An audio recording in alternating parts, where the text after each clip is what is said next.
నమస్తే. సాధారణంగా ప్రభుత్వ ఉద్యోగుల అవినీతి అక్రమాలంటే వారేదో లంచాలు తీసుకునో లేకపోతే పెద్ద మొత్తంలో అక్రమంగా సంపాదించడం జరుగుతుందనుకుంటాం. కానీ తాజాగా ఒక కొత్త రకమైన స్కాము బయటపడింది. ఇది ఒక ఉద్యోగి 2 ఉద్యోగాలు చేయడం, అంటే ఒకే ఆధార్ నంబర్ పైన 2 జీతాలు పొందడం, అది కూడా ఒకే ప్రభుత్వ శాఖలో. కొన్నిసార్లు ప్రభుత్వ శాఖ మారుతుంది, ప్రభుత్వం మాత్రం అదే నడుస్తుంది. తెలంగాణలో తాజాగా ఇలాంటి ఆచి చికెన్ మసాలా 40 ఆధార్ కార్డ్ నంబర్లు 80 ఉద్యోగాలు చేస్తూ బయటపడ్డారు. అంటే ప్రభుత్వ శాఖలో జరుగుతున్న అవినీతి అక్రమాలు లేకపోతే నిర్లక్ష్యం ఎంత మేర కొనసాగుతుందనేది చెప్పడానికి ఇది ఒక నిదర్శనం. వాస్తవానికి ప్రభుత్వ యంత్రాంగానికి ఇది ఒక పెద్ద మేల్కొల్పు లాంటిది. ఒకసారిగా షాక్కు గురయ్యారు. చీఫ్ సెక్రటరీ లాంటి వారు కూడా పెద్ద మొత్తంలో విచారణకు ఆదేశించాల్సిన పరిస్థితి ఏర్పడింది. ఇది ఎలా జరిగింది ఏంటనేది ఒకసారి తెలుసుకునే ప్రయత్నం చేద్దాము. తెలంగాణ ప్రభుత్వంలో ఇటీవల ఒక ఆడిట్ జరిగింది.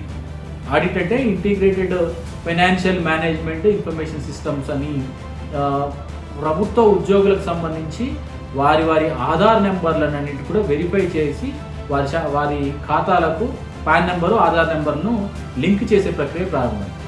ఈ క్రమంలో 40 మంది ఉద్యోగులు, అంటే 40 ఆధార్ కార్డు నంబర్లు 80 ఉద్యోగుల్లో చేస్తున్నట్టుగా ఉంది. అంటే ఒక్కొక్కరు 2 ఉద్యోగాలు చేస్తూ ఉన్నారు. ప్రభుత్వ శాఖలో ఉద్యోగం అంటే లక్షల్లో జీతం ఉంటుంది. ₹1,00,000 మినిమం జీతం వేసుకున్నా దాదాపు కొంతమంది ఉద్యోగులకు జీతం 4 లక్షలు 5 లక్షల వరకు కూడా ఈ రకంగా 2 ఉద్యోగాల్లో పొందారు అన్న చర్చ జరుగుతుంది. దానికి సంబంధించిన ప్రాథమిక ఆధారాలు లభించాయి. ప్రభుత్వం దానిపైన విచారణ కూడా ఆదేశించింది. ఈ మోసం ఎట్లా జరిగింది అంటే, ఒక ఉద్యోగి తన ఆధార్ కార్డ్ నెంబర్ని ఉద్యోగానికి సంబంధించి ఇస్తూ ఉంటారు. ఐడెంటిటీ నెంబర్ ఉంటుంది, ఉద్యోగం వచ్చిన తర్వాత ఐడి కార్డ్ నెంబర్ ఉంటుంది. ఈ ఐడి కార్డులో వారి పేరు, వారి వయసు, ఇతర వివరాలన్నీ కూడా అందులో పొందుపరచబడి ఉంటాయి. అయితే రెండో ఉద్యోగం చేయడానికి పేరు మార్చుకున్నవారు కొద్దిమంది, ఒకే ఉద్యోగి 2 పేర్లతో 2 శాఖల్లో చేస్తున్నవారు కొద్దిమంది, వేరు పేర్లతో వేరు శాఖల్లో ఉద్యోగాలు చేస్తున్నవారు కొద్దిమంది ఇలా పట్టుబడ్డారు.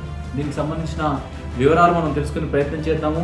ఇది ఇంతకుముందు మనం చెప్పుకున్నట్టుగానే integrated financial management information systems ఆధారంగా, అంటే ఈ ఆడిట్లో ఆధార్ కార్డ్ నంబర్లన్నింటి కూడా సీడ్ చేయడం, వీటన్నిటి కూడా లింక్ చేస్తున్న సందర్భంగా బయటపడ్డ వివరాలు.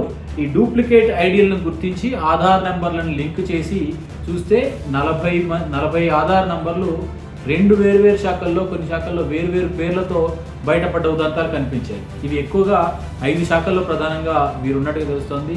అందరినీ పట్టుకోవాల్సిన బాధ్యత ఉండి క్రిమినల్స్ పట్టుకునే వాళ్ళతో డీల్ చేసే పోలీస్ శాఖలో కూడా ఈ 2 ఉద్యోగాలు చేస్తున్న మహానుభావులు కనిపించారు. తర్వాత ఎక్కువ మంది రెవెన్యూ శాఖలను, విద్యాశాఖలను, పంచాయతీరాజ్ శాఖ, వైద్యంను, అలాగే ఇరిగేషన్ శాఖ, ఈ 5 శాఖల్లో డబుల్ ఉద్యోగాలు చేస్తున్న మహానుభావులు కనిపించారు. ఉదాహరణకు ఒక 2 కేసుల్లో మనకు బయటపడ్డ వివరాల ప్రకారం ప్రమీలా రాణి అనే వైద్య ఆరోగ్య శాఖలో పనిచేసే ఒక ఉద్యోగి కే ప్రమీల అనే పేరుతోటి, ప్రమీల రాణి అనే ఒక పేరు, కే ప్రమీల అనే పేరుతోటి ఒక పేరు, ఒక దాంట్లో 4.5 లక్షల వేతనం డ్రా చేసినట్టుగా ఉంది. మరో పేరుతో కే ప్రమీల అనే పేరుతో 5 లక్షల రూపాయల వేతనం డ్రా చేసినట్టుగా గుర్తించారు.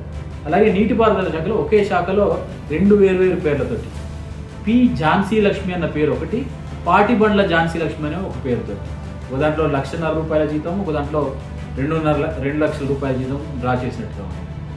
అలాగే శాఖలు మార్చి ఒకే పేరుతో, లేకపోతే ఒకే పేరున్నప్పటికీ ఇంటి పేర్లు ఇలా కొంత మార్పు చేర్పులు చేసి రెవెన్యూ శాఖ, అలాగే డీజీపీ కార్యాలయంలో పనిచేస్తున్న ఒక వ్యక్తి కూడా బయటపడ్డాడు. తన్నీరు అన్నపూర్ణ అనే ఒక ఉద్యోగిని 2 లక్షల రూపాయలు రెవెన్యూ శాఖలో తీసుకుంటుంది. డీజీపీ కార్యాలయంలో మరొక ఉద్యోగం పేరుతో ₹1,50,000 జీతం తీసుకుంటుంది. ఇలా చాలామంది బయటపడ్డారు. కొద్దిమంది అయితే ఒక శాఖలో పురుషుడిగాను, మరొక శాఖలో స్త్రీగాను నమోదు చేసుకున్నట్టుగా గుర్తించారు. దాదాపు 1,00,000 నుంచి 5 లక్షల రూపాయల వరకు ఇలా ప్రభుత్వ సొమ్ముని, ఖజానాని కాజేసినట్టుగా సమాచారం తెలుస్తుంది. దీనిపైన ప్రభుత్వ చీఫ్ సెక్రటరీ చాలా సీరియస్ అయ్యారు. దీని మొత్తానికి సంబంధించి సమగ్రమైన నివేదిక తనకు కావాలని కోరారు.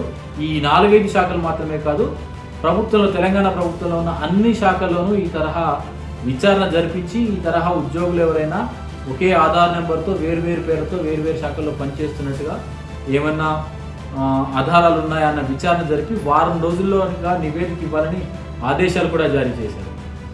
ఎవరైతే ఈ ఫ్రాడ్లో ఈ స్కామ్లో బయటపడ్డారో ఆ ఉద్యోగుల నుంచి మొత్తం సొమ్మును రికవరీ చేయాల్సిందిగా ఆదేశాలు జారీ చేయడంతో పాటుగా వారిపైన క్రిమినల్ కేసులు పెట్టాల్సిందిగా, అలాగే అధికారులు ఎవరైతే ఈ మొత్తం వ్యవహారంలో నిర్లక్ష్యంగా వ్యవహరించారో ఆ అధికారులను బాధ్యులు చేస్తూ వారిపైన కూడా చర్యలు తీసుకోవాల్సిందిగా కూడా ఆదేశాలు జారీ చేశారు చీఫ్ సెక్రటరీ.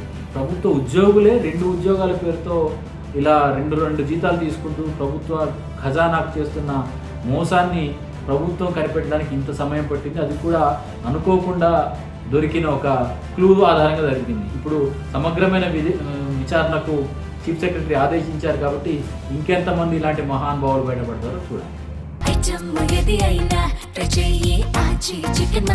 ఆచి చికెన్ మసాలా.